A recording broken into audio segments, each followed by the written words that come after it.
This is Popular Front, a podcast focused on the niche details of modern warfare and underreported conflict with me, Jake Hanrahan. Today we're speaking to a member of the US military who has just been in Afghanistan helping to get Afghans out and various other people now that the US has lost the war and the Taliban has taken over there.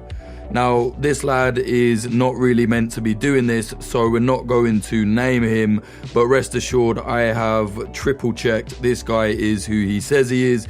He was there on the ground.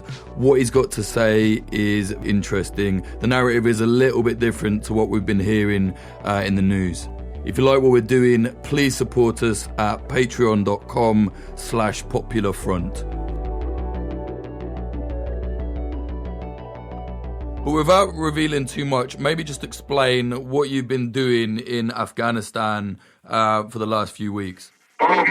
So my job there was to provide support in a variety of ways. There's some systems that they needed to get up, so I did that. And just in addition to some combat enabler stuff.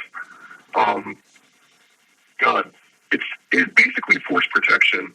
That's the best way to sum things up. So I was there on a force protection capacity. Got you. And as a soldier, maybe just kind of tell us what sort of things you were actually seeing out there. That was the thing. I've been in for a couple years now. This was my first deployment, if we even want to call it that. It was definitely interesting. When we got there, on the way there, actually, the third there was a bunch of Air Force Special Operations guys that got scratched off the flight, like, last minute. Like, we got laid over. They're like, hey, you guys aren't going. So then you have half the plane going over there with half of the original intended passengers. And these were some pretty important guys. I dare say more important than me. So I was like, okay, what capabilities are we bringing there? We also brought a bunch of vehicles that the operators of said vehicles also got scratched. So I ended up driving stuff that didn't belong to me. So it was just confusion. We had no direction. We didn't know where we were going or if we were even going to Afghanistan. We had a hunch, but you didn't know. Well, yeah, there was a decent idea. Like, we knew we were on the way to Afghanistan, but there was talks of, they're turning you around to Kuwait, or you're going to be stuck in Qatar for a while. You're not really going there. They're just trying to put out a signal or something. So there was really no actual direction. We knew we were supposed to go to Afghanistan, but so did the people who got cut. So when we finally did land, they said, we're making a stop at Kabul Airport, and that plane, I've been on a lot of planes. That plane stopped faster than anything I've been on before. Like, everything went flying. It was quick. They dropped the ramp, crawled into a vehicle that was filled with stuff, and then the drive over looked like actual Hollywood. Like, there was, that's one thing I don't think the news has really done a good job of illustrating what exactly was going on there in terms of, like, it wasn't really that peaceful of an operation. There's tracers all through the sky, and normally things would get calmer during the night, but tracers everywhere. You hear the gunfire. The smell hits you right away. Like, it does not smell like your average place. It was the Taliban shooting, right? That's the thing. We don't know, or at least I don't. I assume it could have been them. It could have been ISIS. It could have been us. Mm-hmm. I know that our towers were shooting to keep people at bay. I know that the Taliban was taking pot shots, and I do know that ISIS was trying to stir the pot. But just driving over that first night, it looked like a movie, to be honest. Like, there was a ton of refugees, a ton of special operations guys, people from all over the country, people from all over the world, actually, like multinational forces just posted up everywhere. And then we finally got to our compound on one side of Beach Kaya, which was the little, I don't know, it's like a mini city. And it was, honestly, the whole thing that summed it up was confusion. During the day, there was a lot of gunfire nonstop. It was supposed to be there's an acronym, NEO. I don't really know what it stands for, but basically it was supposed to be a peaceful evacuation. And for the most part it was, but you have support personnel getting shot at around the clock almost. If you're on any roofs or anything, they'll shoot at you from the city. And then on our way out, we were sleeping under Humvees on the tarmac. And we were actually, like, waking up to glass getting hit. They're up armored, of course, so it's fine, but not all of them were. Glass getting hit, there's bullets all over the place. And then, of course, there's the occasional refugee or ISIS who hopped over the fence, or the big concrete barriers around the base. mainly confusion. Like, nobody really had a direct plan.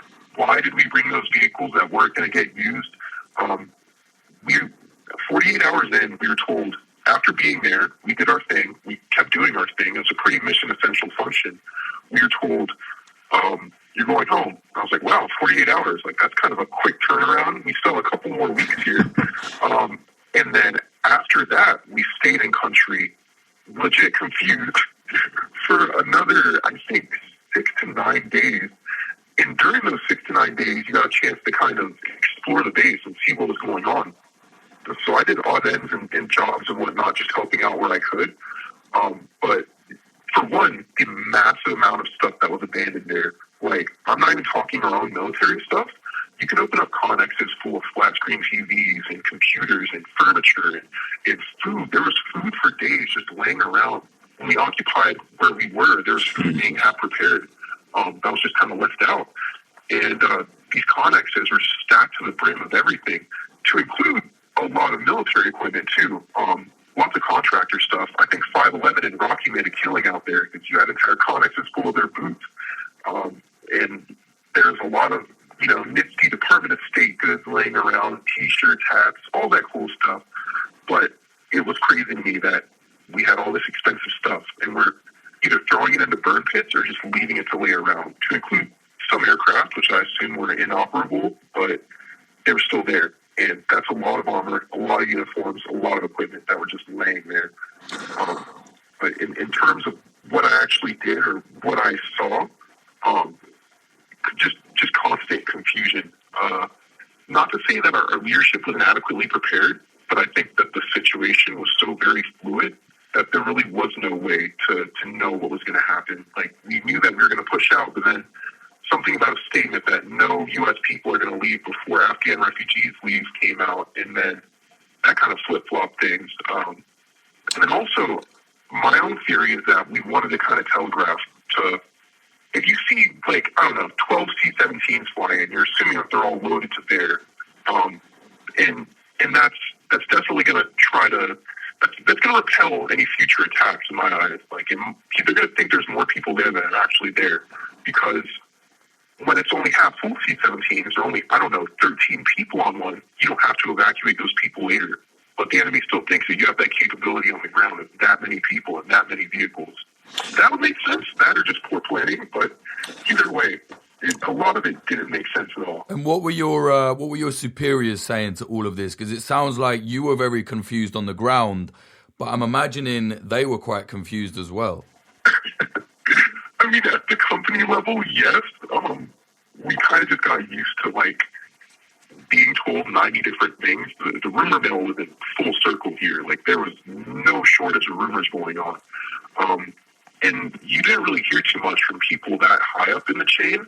But their priority was pretty steadfast, like taking care of these refugees. Actually, it's kind of messed up with the ROE situation. Since it was peaceful, we were supposed to be working with the Taliban. And I think for the most part we were. On the whiteboards, before people abandoned stuff, they'd one of the hangars had a whiteboard that had ROE written out for the contractors that were there before us. And their ROE was, don't shoot the Taliban. Taliban can shoot civilians. And then right underneath, deal with it. And there was a lot of that going on. The interpreters, or really anybody coming in, they had 3 courses of action. Either they got accepted, they got turned around because they didn't have good paperwork, and the Taliban would take them away. I've heard they killed people, or messed them up at least. And then some of the people that got stuck there, you'd have time to talk to them, and they'd be covered in cuts, bruises, everything. Even the interpreters I interacted with, their number one priority was interpreting, of course, but whenever they could get a break, any time, hey, can you take me to Northgate? Can you take me to wherever? I need to get some more family in. It was an absolute mad rush to get out. And the superiors really were either focused on immediate administrative tasks, such as, food, water, how are we going to... There was no shortage of food and water, but you had to forage for it. It was the Wild West. We had people on tricycles, and every single vehicle in that base was hotwired. So people stealing our vehicles, we had to steal them back. A lot of that going on. And literally, we had to... If you look at videos, I'm sure they'll probably still be there, especially coming coming out pretty soon. As more videos come out of HI, you're going to see a lot of vehicles spray painted with like random stuff. Like somebody stole one of those airport things with the stairs on it. Somebody stole the fire, and it's not even steal because it didn't belong to anybody. But there's a fire truck. I personally rode on a tractor for a while. Whatever got you around, it could transport all those supplies because just like there was TVs laying around, there was crates of MREs and steaks, and we found like 10 pounds of salmon somewhere and decided to grill. That was pretty legit. But yeah, a lot of superiors would literally be like, all right, I'm not going to ask how, but I'm going to need you to acquire a vehicle. And what do you know? A new airport side-by-side pops up in front of the little headquarters. And that's what you use for transportation. It sounds like it was really badly planned. I mean, I'm no military person. You know, I've been to war, but not as a combatant. I've never followed orders or anything like that. I've never been in the military. But just on a personal level, it sounds extremely badly planned, you know? I mean, to an extent, if you look at the bandwidth of people that got through, I think that was definitely a plus. There was definitely enough supplies and stuff for everybody on the ground. The DFACs are still kind of functional. I mean, the food wasn't anything crazy. They went down to serving like 1 or 2 meals a day at one point, but there's plenty of MREs to go around. But then how do you plan something as volatile as this, where you're surrounded, 2,000 to 3,000 Americans and coalition forces by however many Taliban? The planning of it just must have been so intricate to be pulling that off.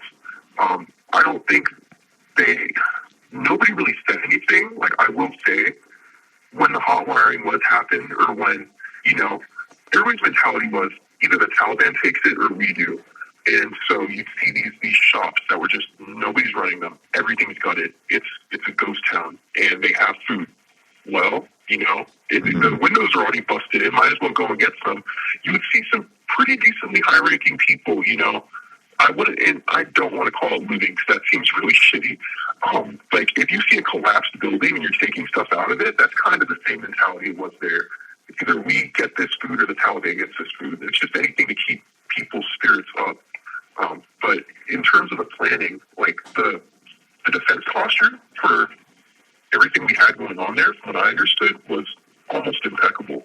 It was just, you're dropping a lot of people with minimal time, which is the purpose of, 82nd Airborne airfield seizure operations, with a minimal amount of time and preparation to basically overcome this task. And that's one thing that I think is very misunderstood, where with conventional military operations, you have a set plan, you have a set way forward.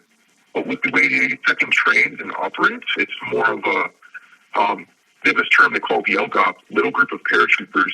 Once you're out of that bird, all plans go into the wind. And yeah, we didn't jump in, but you have, medics working with intelligence professionals, you have engineers working with cooks, and that was happening a lot on the ground. It wasn't absolutely chaos, but people really had to become jacks of all trades down there because they were trying to minimize manning and maximize how much they could do. And really, you can only plan so much when you're getting told, when are we really pulling out? What is the plan ahead? Like, there's some limiting factors, and I'm not going to pin it on any, like, executive power or anything, but there certainly are some limiting factors where if you don't have clear, concise guidance, then it's going to be hard to operate. And if you do get clear and concise guidance, that might be a risk, because if they know we're pulling out on this date, then they'll know to flood in, on a certain date or time.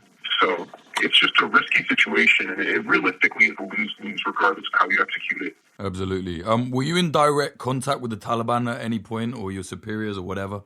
Not myself. I know some buddies that were pulling gate guard.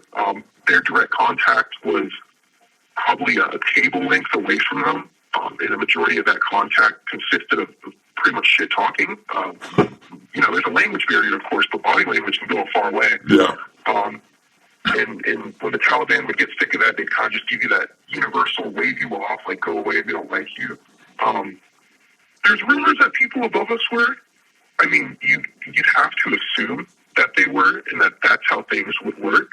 There's enough special operations folks on the ground there that I would be surprised if there wasn't a direct communication with them, especially with all the correspondence back and forth and the coordination. Like, they knew which areas to pull security on. They knew where not to touch.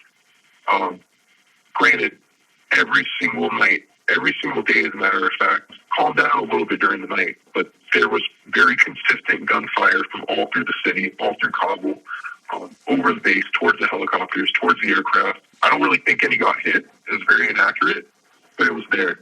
A lot of it was celebratory. I know that much. And of course, there's our towers who were given explicit instructions of like, hey, if people are getting too close, they're getting too froggy, you fire back. If you get contested, you fire back.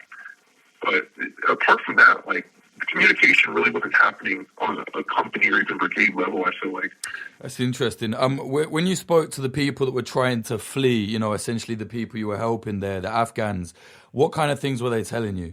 One of them, well, first of all of them were extremely, extremely forthcoming and wanted to do nothing but help. Like, they had their own little shifts that they were supposed to help with, and the rest of the time was theirs, and many of them offered to stay after and do whatever they could to help out. And of course, there's that kind of level of distrust. Like, I'm working with a new person here. I don't know what their intentions are, but they seem nothing but genuine, and they want to do good things with us. Many of them worked with us for many years. Back to when all this started in 2001, 2002, they've worked with America for a while. There was one lady we worked with that her things, even during her shift, was like, hey, an uncle's friend's brother just texted me and they need help through the gate. I can get them through there. And if you're an interpreter working on that installation, that's like your golden ticket to get in. Mm-hmm. So their number one concern was getting people in. They knew the imminent threat. Some of them were kind of upset with, it's like you win the lottery. You have all these people you've never met kind of hitting you up for help. They're going through that. So of course there's that sense of it. But in terms of how they felt about the situation of the Taliban, I could only assume. I never really asked them that. Well, one thing, if you just have time, you were there when the ISIS attack, right? What was that like? So, can you see that? I know people who were involved with the dignified transfer of remains, or at least the immediate, aftermath. And that was just horrendous for everybody there. Like, we all kind of knew there was an impending threat, but when you're surrounded on all sides, you can't really predict for that. And I was talking to some guys yesterday, and they're like, oh, they got complacent. They should have been watching. But you can't, if you go to those gates, it's like World War Z. You're getting swarmed by people. There's CS gas getting popped around the clock, non-lethals all the time. And you really don't know what's going to happen until it happens. And of course, if you see the people who were killed, one of them was a guy from the Army, psychological operations. I assume, I've been told that he was the one with the loudspeaker, and that's kind of when the people keep in order, and that's how they keep control. By messaging people, keep calm, we'll get you through, things are going to be okay. Targeting that person is just going to cause chaos. And then the small arms fire after. I don't know who was shooting. Could be ISIS, could be us. I have no clue. But it just breaks my heart that innocent people were caught up in that shitstorm. Yeah, man, it was fucked. I know you don't have a lot of time. I'll let you go in a second. But I just wondered, as a soldier, you're a US soldier. And after 20 years, this war has been lost, and you've just been there on the ground, literally helping get people out as America leaves. How do you feel about that? My dad was in the same war that I just went to. Wow. And it's weird. It's surreal. When I talked to him, and I think he'd honestly have a better answer, what he kind of told me, because I asked him, first of all, he's very, very conservative, so of course president, I'm mad. But more than that, he kind of told me, I knew this would happen, when I went 10 years ago. We all knew this would happen. This was inevitable. The way he said it, and I don't inherently agree with his assessment, but he said these people, that is what they revert to. And I think his main experience was with the actual Taliban, where they would always revert to taking control. I do know that the ANA was woefully unprepared to deal with what happened to them. I know there's small resistance factions fighting back and trying to take back their land. Mm-hmm. But me as a soldier, I think it is not only a bad day for America, but a bad day for the people of Afghanistan, because the Taliban, as much as they want to say they reformed, and as much as they want to say that they're a new organization, they want international cooperation, women's rights, trade, all these things that would really, make them seem like a legitimate nation. And I think the only people right now recognizing them as one is China. But they're not. They're the same as they were before. You see them, killing innocent people. They opened up when I was there, they opened up on a massive crowd of people, and it's not just military-aged males. I hate that narrative. It is women, it's children. Like, I've never seen so many orphans in my life, and they're going to grow up not knowing what the hell they just went through. One of the interpreters told me, like, the gunfire, it's horrible for the children. And I was like, oh, yeah, it's probably, like, really bad for their ears. She's like, no, like, their brains, their hearts, they're not supposed to grow up with that. And truth be told, that destroys them. They're not growing up normal. And I know that the ones who get out, they still have a battle. It's not going to be easy to be in a new place with all you have is the clothes on your back. The lady on the plane next to us gave birth when she was landing a guitar. And that's a new chapter of her life. But as a soldier, I'm glad I could help out and, be one of the last few people to actually leave that country. And I can only hope that in the future things will improve there. I know historically the things have been stacked against it, but I genuinely do hope for better things. I think that sentiment is shared with everybody here. All right, mate. Well, thank you for being so candid with us. Is there anything else you want to say? I only was there about a week. It was the longest week of my life, probably. All right, mate. Thank you very much. I'll let you go, and I'll definitely be in touch, man. Thanks so much. All right, yeah, I appreciate it. You have a good one.